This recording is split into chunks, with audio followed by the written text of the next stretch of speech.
사진 한번 띄워주시겠어요? 네, 이건 지난해 4월 5일 오전 10시경에 경기도 성남시 분당구에서 탄천을 가로지르는 왕복 6차로의 정자교, 그 정자교의 보행로 구간 일부가 붕괴되는 사건이 발생했습니다. 이때 붕괴하는 보도위를 지나던 여성 한 명과 반대편 다리에서 진입하던 남성 한 명이 구조물들과 함께 그 다리 아래로 추락을 하게 되었고 119 구급대에 의해서 빠르게 병원으로 이동이 되었지만 남성은 중상을 입었고 여성은 심정지에서 끝내 벗어나지 못한 채 죽고 말았습니다. 이 정자교 붕괴 사건에 대해서 경찰이 1년 이상을 수사한 끝에 바로 어제 그 수사 결과가 나왔는데 담당 공무원과 점검업체 관계자 등 17명을 검찰에 넘기기로 경찰들이 수사를 이렇게 결정했습니다. 성남 분당구청 팀장급 공무원 A씨 등은 2021년부터 사고가 발생한 지난해 4월까지 그 정자교 교량 점검 결과를 제대로 검토하지 않고 또 유지보수를 소홀히 해서 사고를 야기한 그러한 혐의를 받고 있습니다.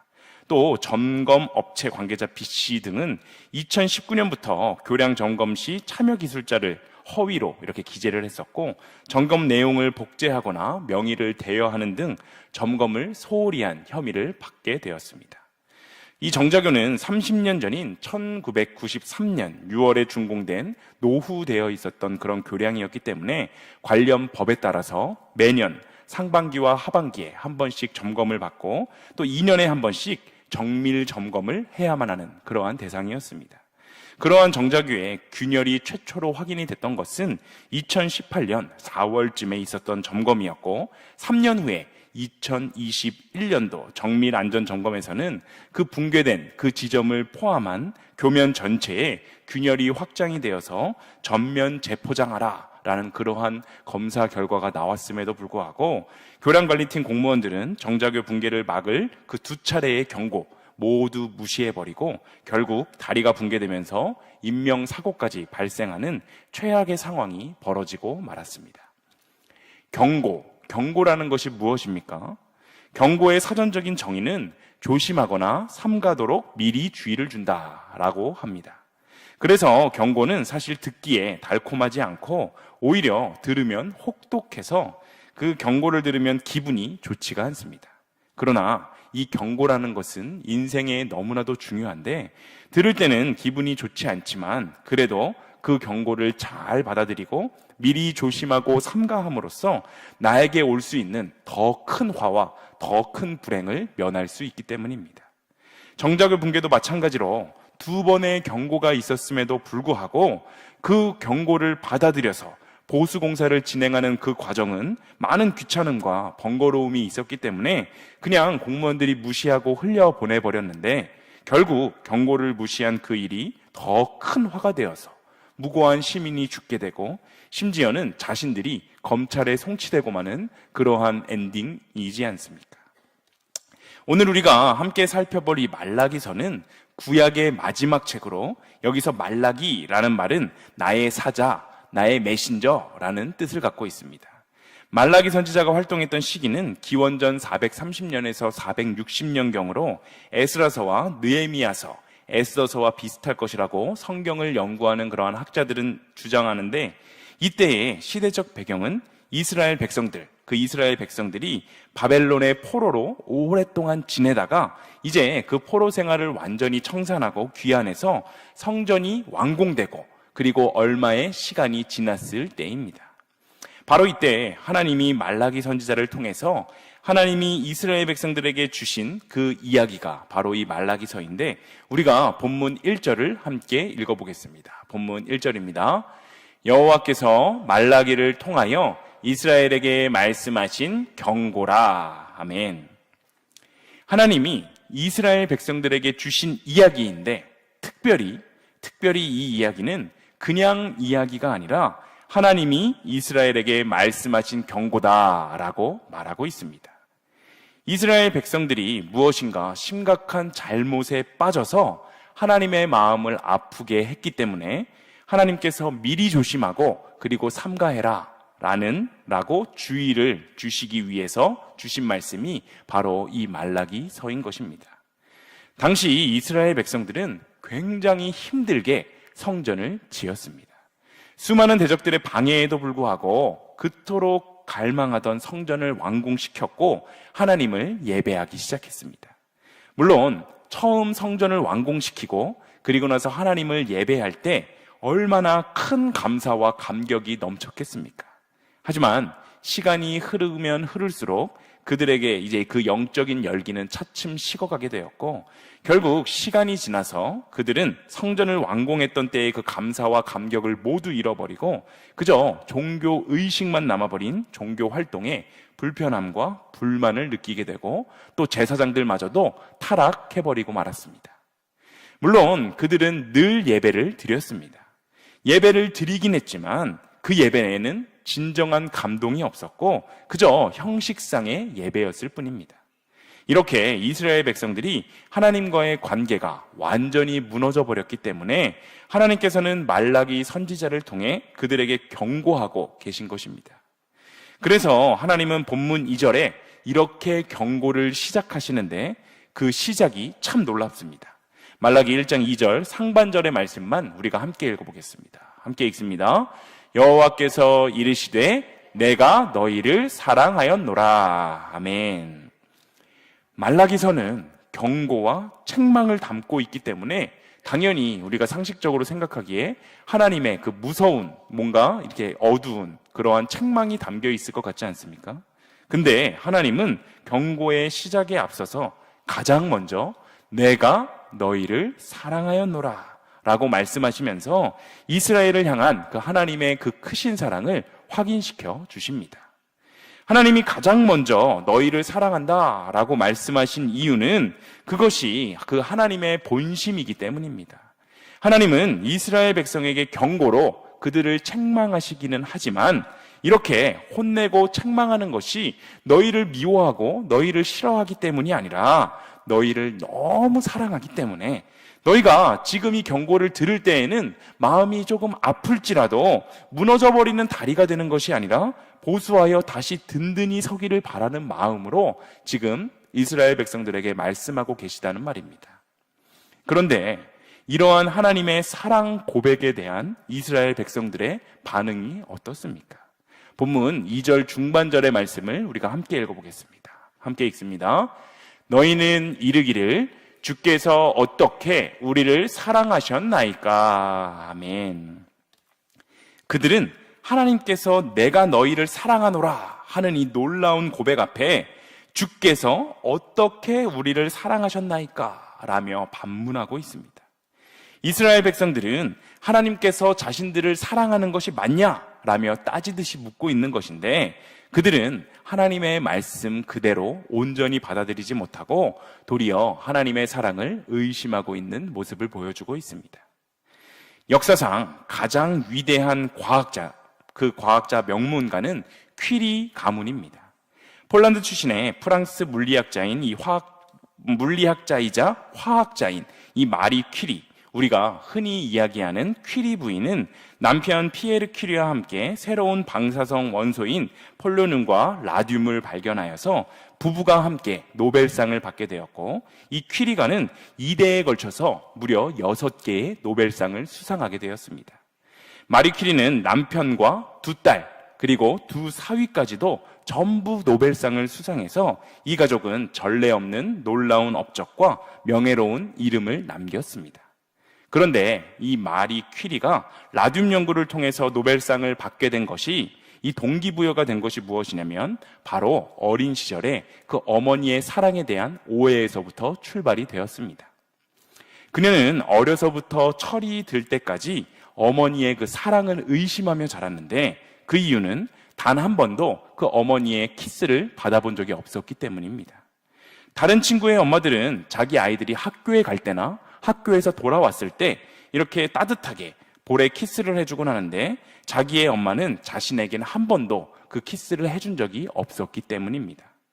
마리는 친구 엄마들이 해주는 그 키스가 너무너무 부러웠고 자신에게 한 번도 키스를 해주지 않은 엄마가 늘 서운하고 원망스러웠습니다.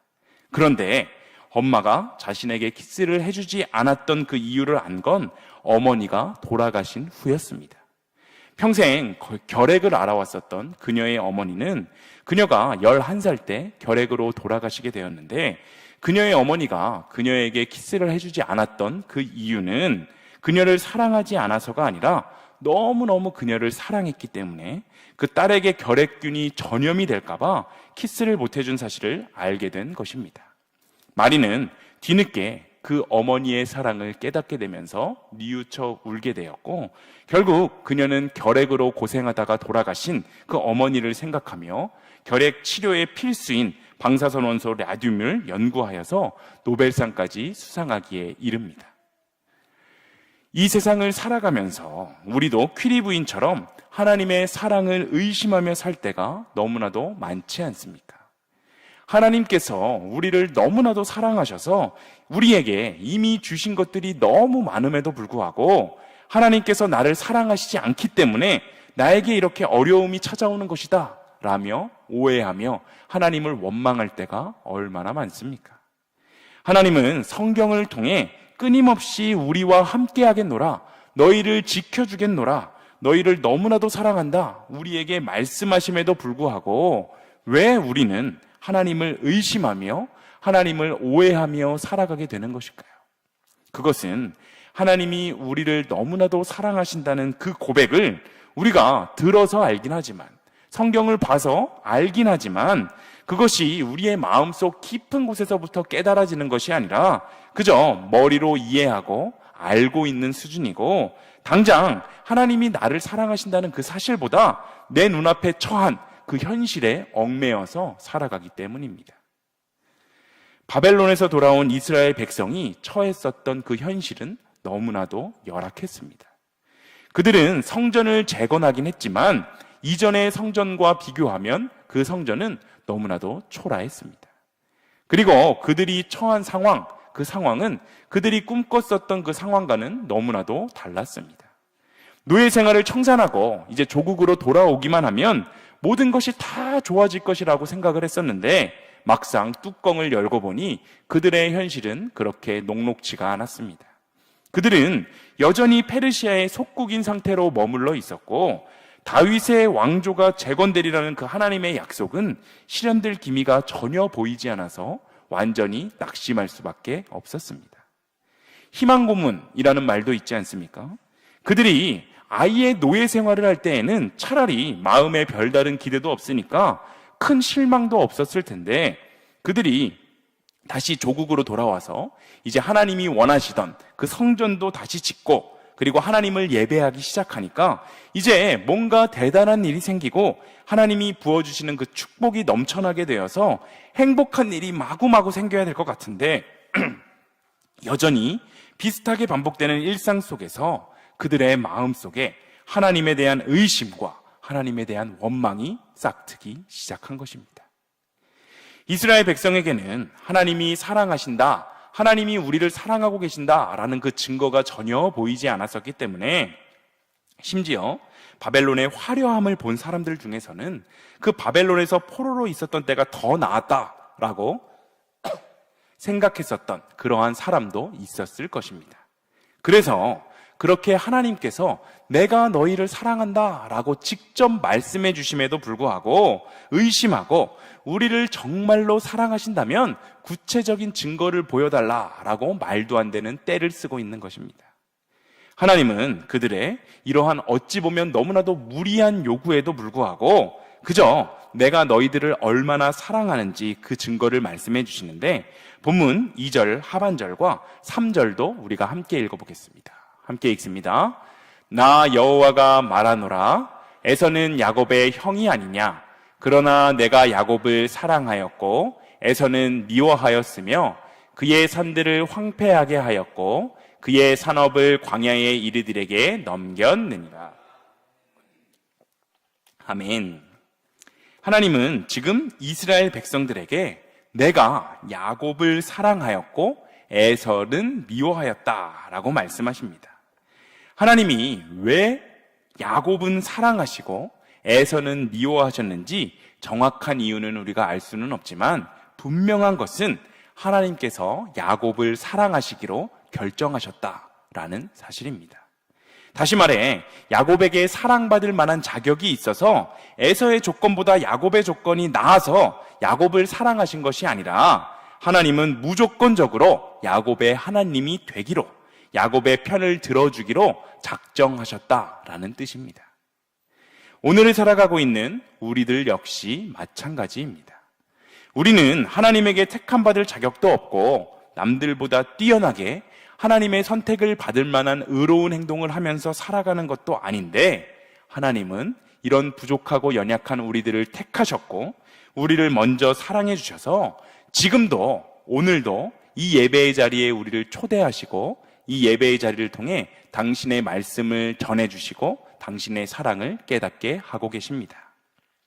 우리 안에는 그 어떤 선한 것도 없지만 하나님이 우리를 사랑하시기로 작정하셨기 때문에 우리는 그 사랑을 은혜다라고 말할 수 있는 것입니다. 나의 노력과 나의 어떠함으로 받는 것이 하나님의 사랑이었다면 그것은 보상이라고 이야기할 수 있을 텐데, 나의 어떠함이 없이 무조건적으로 주어지는 이 하나님의 사랑은 그저 은혜라고밖에 표현을 할 수가 없습니다. 여러분, 하나님은 사랑 그 자체이신 분입니다. 이것은 몇 번을 강조해도 지나치지가 않습니다. 사랑 그 자체이신 하나님은 시간이 지나도 베풀어 주시는 그 사랑이 결코 변하지 않습니다. 어떤 때에는 우리를 많이 사랑하시고 또 다른 때에는 우리를 덜 사랑하시는 것이 아니라 언제나 변함없이 우리를 사랑하시는 분이 바로 우리가 믿고 따르는 하나님입니다. 이스라엘 백성들이 온갖 고생을 하면서 너무나도 힘들었지만 결국 완전히 멸망하지 않고 지금 하나님의 성전을 짓고 예배하며 살아갈 수 있었던 것은 분명 하나님께서 그들을 먼저 사랑해 주시고 하나님이 그들의 편이 돼 주셔서 그들과 함께 계셨기 때문에 가능했던 일이었습니다. 반대로 에서의 후손들의 그 나라인 에돔은 어떠합니까? 에돔도 이스라엘 백성들이 나라를 잃고 멸망했던 시기와 비슷한 시점에 그들도 나라를 잃고 완전히 멸망하게 되었습니다. 시간이 지나며 에돔은 스스로 다시 나라를 재건하고 살아나 보려고 안간힘을 썼지만 그럼에도 불구하고 여전히 에돔은 폐허로 남아 있었는데, 그 이유는 본문 4절에서 이렇게 이야기합니다. 우리가 본문 4절을 함께 읽어보겠습니다. 에돔은 말하기를 우리가 무너뜨림을 당하였으나 황폐된 곳을 다시 쌓으리라 하거니와 나 만군의 여호와는 이르노라. 그들은 쌓을지라도 나는 헐리라. 사람들이 그들을 일컬어 악한 지역이라 할 것이요 여호와의 영원한 진노를 받은 백성이라 할 것이며. 아멘. 에돔은 무너졌지만 그 황폐한 곳을 다시 쌓아보려고 안간힘을 쓰고 애를 썼습니다. 하지만 하나님께서는 그들이 쌓을지라도 헐 것이다 라고 말씀하시고, 그들이 아무리 쌓아보려고 애를 써도 그 쌓은 모든 것을 허물어 버리시고 그 땅이 하나님의 진노를 받은 땅으로 남아있게 하셨습니다. 에서의 후손들의 그 에돔은 다시 쌓지 못하도록 계속해서 무너뜨리시고, 야곱의 후손이었던 그 유다는 왜 다시 회복이 되는 이 차이는 도대체 어디서 오게 된 것일까요? 그것은 바로 유다가 이스라엘 백성들이 하나님의 백성이었기 때문입니다. 내 백성이고 내가 사랑하는 자녀이기 때문에 그들이 비록 나를 떠나서 이방신을 섬기고 범죄했을지라도 완전히 망하게 하지 않고 바벨론의 포로로 끌려가서 하나님의 사랑을 다시금 깨닫게 하여서 용서하고 또한 회복시켜 주신 것입니다. 이 자리에서 하나님을 예배하고 말씀을 듣고 있는 우리도 이스라엘 백성과 동일하게 하나님이 택하시고 하나님이 사랑을 베풀어 주시는 그러한 하나님의 백성입니다. 하나님은 독생자 예수 그리스도를 우리를 대신하여서 십자가에 달려 죽게 하시고 죄와 죽음에서 우리를 구원하여 당신의 자녀 삼아 주셨습니다. 요한일서 4장 10절은 이렇게 이야기합니다. 함께 읽습니다. 사랑은 여기 있으니 우리가 하나님을 사랑한 것이 아니요 하나님이 우리를 사랑하사 우리 죄를 속하기 위하여 화목제물로 그 아들을 보내셨음이라. 아멘. 우리는 십자가를 볼 때마다 하나님의 그 사랑을 떠올리며 그 사랑에 감사하고 감격할 수 있어야 합니다.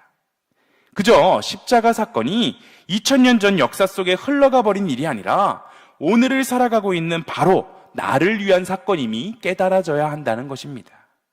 그 사건을 통해 예수님이 우리를 얼마나 사랑하셨는지가 우리의 마음 깊은 곳에서 깨달아지는 순간 우리의 인생은 완전히 뒤집어질 수밖에 없습니다. 그런데 하나님은 우리를 변치 않고 사랑하신다라고 계속 말씀하시는데 때로 우리에게 찾아오는 고통과 고난의 문제는 왜 끊임이 없느냐라고 반문하는 사람들도 있을 것입니다. 그것은 하나님이 우리를 사랑하시는 것, 그것은 변함없는 진리이지만 때로는 우리를 간섭하시기도 하고 우리를 징계하시기도 하는데 그것은 우리가 하나님의 자녀다운 모습으로 살아가지 못하고 있기 때문입니다. 이스라엘 백성은 하나님이 우리를 사랑하신다면 왜 이렇게 고생하게 하는가?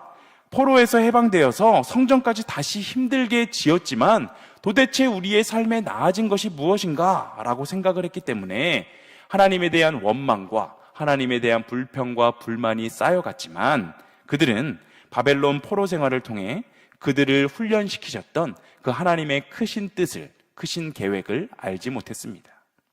하나님은 당신의 백성들을 당신의 백성답게 만드시기 위해서 광야에서 40년, 바벨론에서의 70년을 허락하셨지만 이스라엘 백성들은 그러한 사실들을 자각하지 못하고 그저 하나님을 원망한 것입니다. 우리가 예수님을 믿는 이유가 단지 이 세상에서 잘 먹고 잘 살기 위해서임은 안 됩니다. 하나님은 당신이 택한 우리들이 당신의 백성답게 이렇게 빚어지기를 원하시는 분이신데 그 빚어가는 과정은 우리들에게 때로는 고통일 수 있습니다. 물론 하나님의 변치 않는 사랑 때문에 우리는 행복하고 복된 길을 결국에는 걸어가게 될 것이지만 때로는 고통과 고난의 때를 맞이하게 되어서 그것을 이겨내기 위해서 고군분투하면서 싸워서 나의 믿음을 훈련시키고 그리고 성장시키는 그러한 연단의 때도 있을 것이라는 말입니다. 오늘을 살아가는 우리들의 모습은 과연 어떠합니까? 하나님의 백성다운 모습으로 하나님의 사랑에 감사와 감격으로 하루하루를 살아가고 계십니까? 아니면 나는 열심히 하나님을 믿고 따르는 것 같은데 여전히 나의 삶에는 고통과 고난의 문제만 가득한 것 같아서 하나님에 대한 불평과 불만을 쏟아내고 계십니까? 여러분, 우리가 반드시 기억해야 하는 것은 하나님이 이 보잘것없는 나를 선택하셨고 하나님이 이 쓸데없는 나를 택하시고 사랑하고 계신다는 그러한 사실입니다. 우리를 향한 하나님의 사랑, 그 사랑은 결코 변함이 없으십니다. 내가 너희를 사랑하였노라 라는 이 말씀을 히브리어 원어의 뜻으로 살펴보면 계속, 항상 이라는 뜻이 있습니다. 즉 옛날에도 내가 너희를 사랑했고 지금도 내가 너희를 사랑하고 있고 앞으로도 계속하여 너희를 사랑할 것이다 라는 뜻입니다.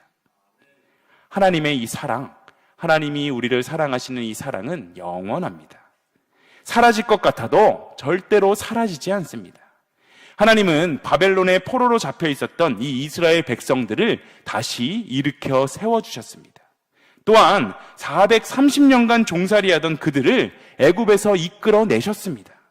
사라질 것 같고 또 죽을 것 같고 망할 것 같았지만 하나님은 사라지지 않게 하셨고 죽지 않게 하셨고 망하지 않게 하셨습니다. 죄가 되어 없어져 버릴 것 같았는데 하나님은 그 속에서 순이 돋아나게 하시고 생명을 불어 넣어주셨습니다.